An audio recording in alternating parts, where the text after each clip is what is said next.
Hello YouTube family. तर मी इथे दुपारच्या लंचसाठी बनवत आहे शिजवलेल्या हरभऱ्याचा भात. तर हे मी हरभरे काल लवकरच भिजायला लावले होते. सकाळी कुकरला शिजून घेतले. कांदा, टोमॅटो, कोथिंबीर चिरून घेतली. हा खडा मसाला घेतला.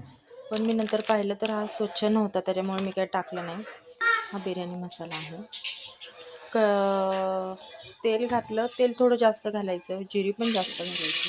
त्यानंतर उभा बारीक चिरलेला कांदा घातला. कांदा फ्राय झाल्यावर टोमॅटो पण घातलं. ते सगळं फ्राय झाल्यावरती आहे आलं लसूणची पेस्ट टाकून घेतली आणि ते पुन्हा एकदा फ्राय करून घेतलं तेलामध्ये. त्यानंतर इथे बिर्याणी मसाला, कांदा लसूण मसाला आणि मिरची पावडर टाकून तेलामध्ये मिक्स करून घेतली. त्यानंतर मी इथे शिजवलेले जे माझे हरभरे होते ते टाकलेले आहे. ते पण मिक्स करून घेतल्यानंतर भात टाकलेला आहे, धुवून घेतलेला तांदूळ आणि कोथिंबीर घातलेली आहे. ते सगळं मिक्स करून घेतलेलं आहे. हरभरे शिजून घेतले त्यामुळं गाळ वगैरे काही होत नाही, उलट ते छान मऊ शिजतात.